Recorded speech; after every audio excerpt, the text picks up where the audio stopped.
Hey everybody, it's the Mad Master here, and I'm doing an announcement video of this new series I'm developing for my channel called Listen to This Instead. And that's going to be a very controversial segment, but this is kind of the impetus of doing this. It's kind of like I've been accused of being a metal elitist or a gatekeeper, and I'm not really that super underground. It's like not like some people, may imagine that I'm like listening to cassette tapes of all these cult or cult black metal bands or something. I'm not. I'm actually into pretty mainstream stuff in comparison to a lot of people. Now that said, my personal tastes kind of fluctuate between a lot of different elements. But one of the things that I have to say about this concept that I have is like there will be a mainstream or more mainstream band that gets popular in a scene or more poppy or commercial, and I will be like, and a lot of metal elitists or people like me would be like, why did that band become popular? Why didn't band X become popular that influenced that other band? So it's like, listen to this album instead. It's a better version of this other album that came out 10 years later, 20 years later, 15 years later, 2 years later, or whatever. So it's kind of a complicated subject or concept in some ways, because I'm not only going to do albums like that, I'm going to do albums that maybe, the earlier material of a band influenced this other band that did it better, and then that said band got more commercial or more bland or whatever. Oh, you'll learn who that is. In my opinion, that's just my opinion.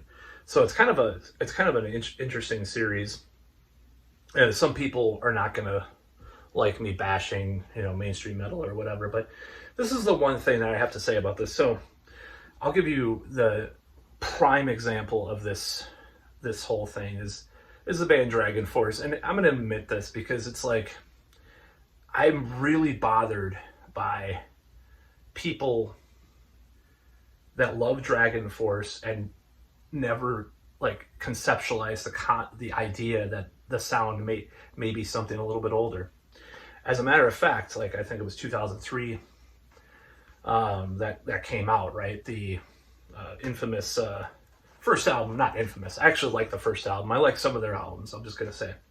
But the first Dragon Force, oh my god, and then the Guitar Hero songs, Through the Fire and Through the Flames or whatever, and Through the Fire and Flames, all these songs that got popular and they became rock stars or whatever.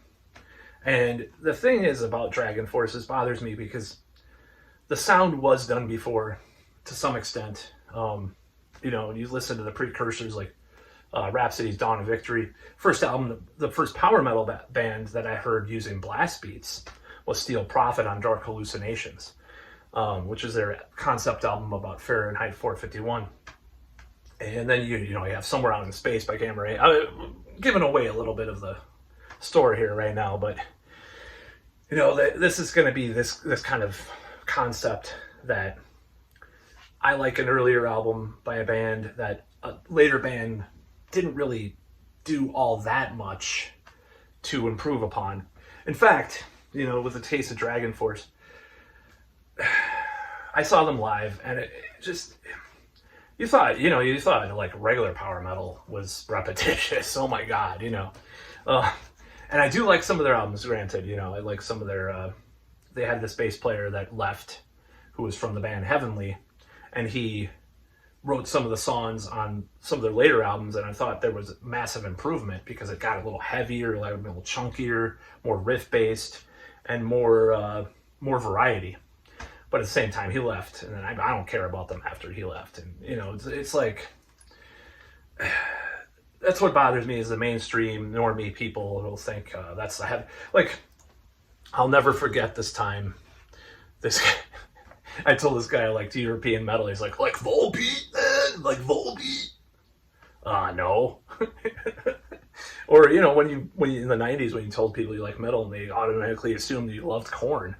It's like, no, or Pantera for that matter. Sorry.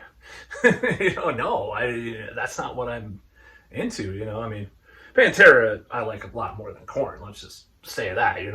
People who watch this channel know my constant, never-ending hatred for new metal and new metal. But I don't hate all of it actually. There's some System of a Down that's okay, and I'll even admit that I like a couple Disturbed songs because they have some hooks, once in a while, even though I hate the people in Disturbed for the most part for various reasons, and some of their stances on things are very annoying.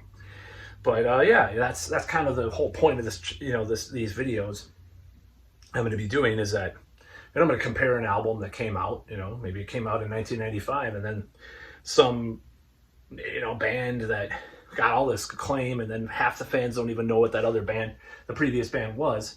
It came out late, it came out later. This band Z came out, and band X influenced them, but the band Z fans don't even care, And then it doesn't mean that the album is better or worse, but these videos will be about albums I like more from later bands, I don't think I'm going to be like doing Him, then Paradise Lost or something like that. Don't worry. It's not going to be like totally like incongruent, but like Dragon Force versus Gamma Ray, or I'm not going to give away my other ones. I have a lot of ideas. So yeah, that's kind of what I'm going to be doing. And it's just kind of like, well, people will be, and people are picky. I know someone that used to hate a lot of production, that, I told him, listen to Voivod, man, you like all this like tech stuff. I hate the production, just 280s, it's like, well, yeah, that's the way it goes, but I prefer the Voivod, the Nothing Face album or Killing Technology to any, modern, whatever, But I like a lot of modern tech metal, let's just be honest. I listened to this Haken band, and I thought I'd like it for modern prog metal, and I like some of the earlier albums, but I bought their recent album, and I'm like, man, there's some gent and like some boy band kind of, this is the main thing with modern metal, is like a lot of the vocals have this like clean quality that's almost auto-tuned. It's too perfect. And it's like even I was listening to like the rock radio, which is terrible, but people call it JJ Blow, which is JJO, but in this town. And they played some modern rock, and there was like a gruffer, like clean vocal from the guy. I'm like, this is a little bit better because the vocals don't sound like a boy band or pop punk. I was listening to this Corey Taylor yesterday. I was like, dude, this sounds like pop punk with like some Guns N' Roses leads in the beginning. What the fuck? This guy's hardcore metal? What the hell? I just didn't get it. But anyways, that's what I have to say. That is my new going to be my new video series I'm going to be doing, and I'm going to be comparing two albums and going through what I like about this previous album compared to the later album. It's going to take some effort, just like my 3 videos I'm going to take probably a month or 2 to do, other than that. So this will be a little faster than that at least, but anyways, that's about all.